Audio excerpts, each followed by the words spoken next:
reality of being, of feeling, of existing. And so it's not wisdom in terms of the thinking process, but as much more the intuitive sense, the ability for reflection, for observation, for witnessing, that's represented very much in the basic word, the Buddha. The Buddha,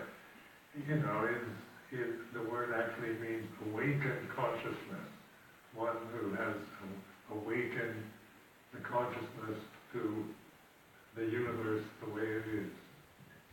E quando referimos a palavra sabedoria, o que é que isso realmente significa? É uma palavra bastante comum na nossa linguagem, mas aqui a sabedoria que estamos a falar não é uma sabedoria que implica raciocínio, é uma sabedoria que sabe a realidade, como é que a realidade é em última instância.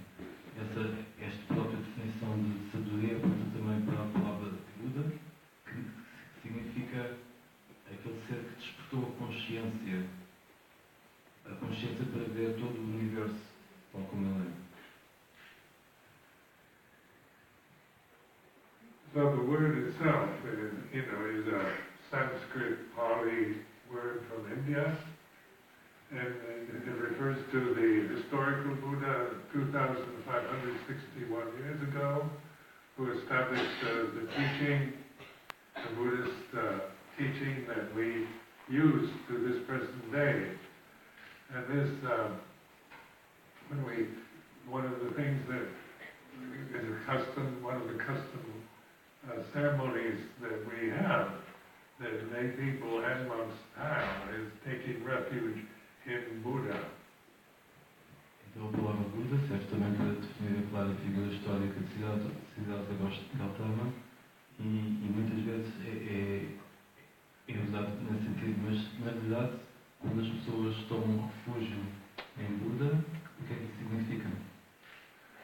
But you're not taking refuge in the memory of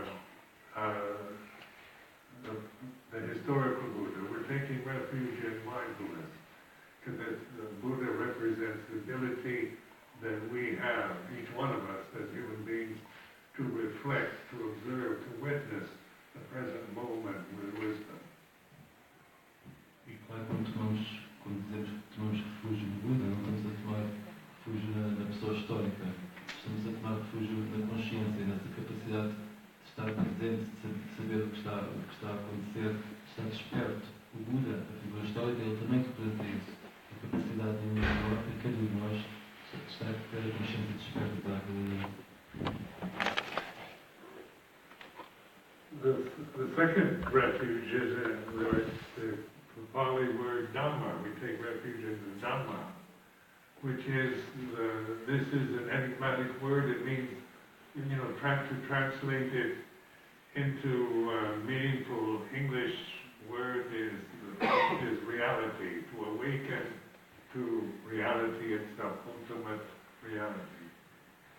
Outra palavra que usamos que também buscamos para refúgio é o Dhamma. O Dhamma significa a realidade.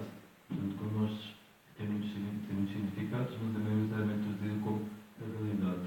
E quando dizemos que despertamos para algo, estamos a dizer que despertamos para essa realidade. And then the third refuge is in Sangha. We say Sangham Sarangatami, and that means all of us, including the monks, the nuns, the lay people who practice, who develop the practice that the Buddha encouraged, that is handed down through the monastic Sangha to this present moment here and now. Este refúgio é o Sangha, e o que é o Sangha? O Sangha são todos os praticantes, todas as pessoas que se dedicam a treinar neste percurso, todos os monges, todas as monjas, todas as pessoas leigas que se dedicam ao despertar. The teaching itself is first, when the Buddha was enlightened, according to the scriptures that are handed down, enlightenment or seeing ultimate reality, knowing the truth, it's beyond words. It's not how do you describe ultimate reality?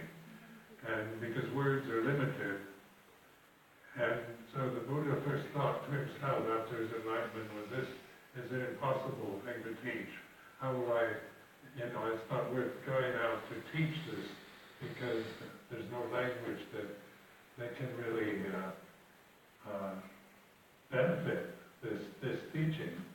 It's beyond words.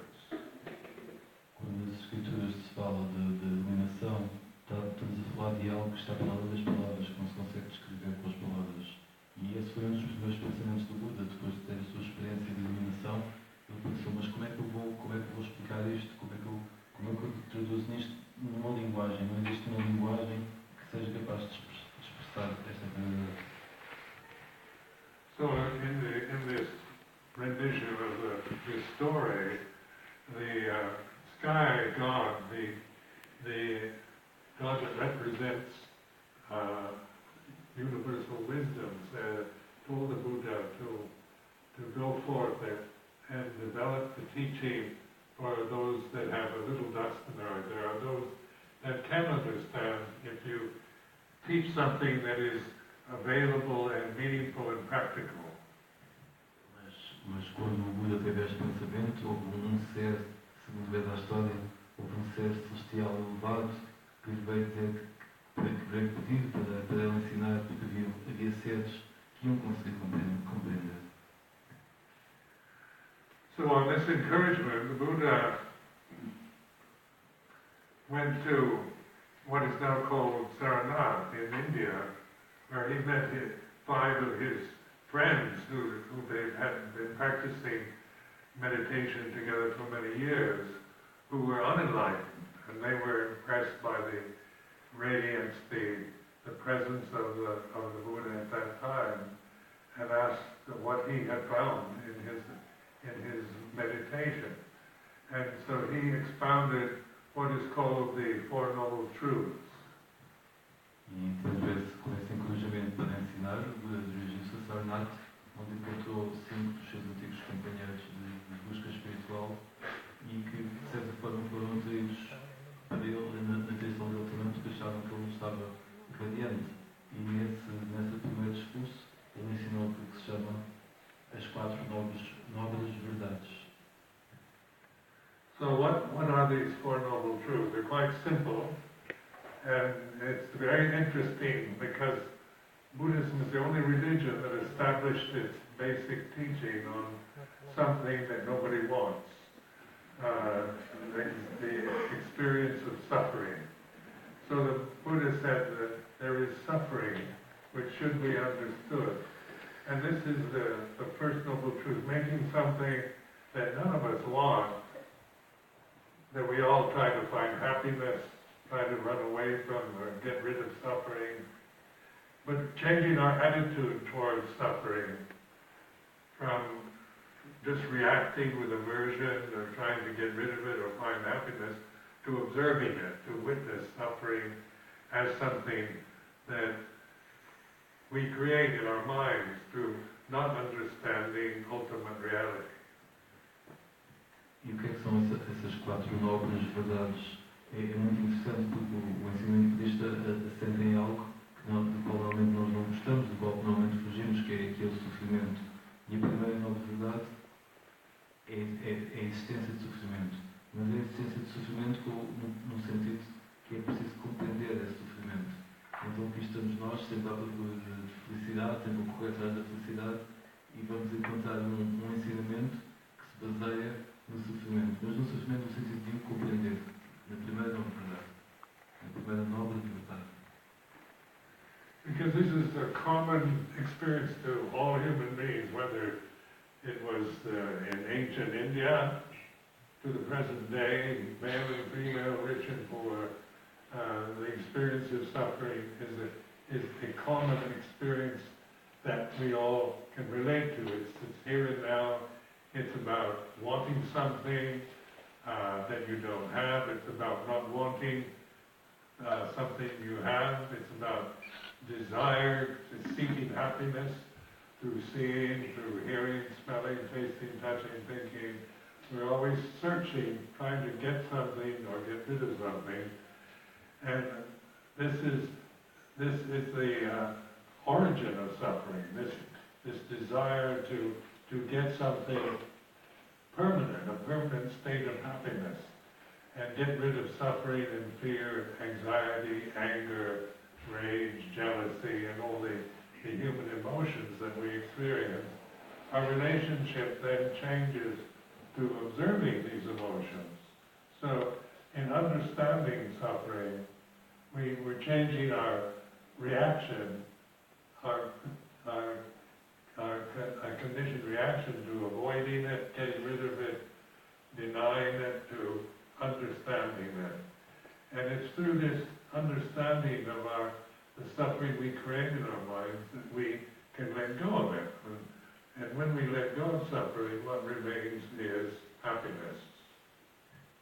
O sofrimento é uma experiência bastante comum a todos nós, tal como na Índia há 2500 anos atrás, que sejamos ricos ou pobres, é uma experiência comum a todo o ser humano, está presente aqui e agora. E esse sofrimento normalmente resulta sempre de querer que as coisas sejam diferentes do que elas na verdade são. Estamos sempre a querer desfazer coisas que estão presentes na nossa vida ou queremos coisas que não estão presentes na nossa vida. E essa abordagem de aversão é tudo aquilo que nos provoca esse sofrimento, provoca a ganância, provoca a inveja, provoca o ódio. E se mudarmos a nossa abordagem para com o sofrimento, em vez de o abordarmos de forma a tentarmos livrarmos dele, se o tentarmos compreender, então aí toda essa aversão, todo esse ódio começa a cessar. E quando todo o sofrimento cessa, se vê a compreensão, quando ele cessa, o que fica é a felicidade. So in a practical way, when I first ordained with Rinpoche in Thailand, I was trying to fit into a cultural situation very different from my own. Being American, my generation, the 50s and 60s, was very much one of seeking happiness in any form you could find it.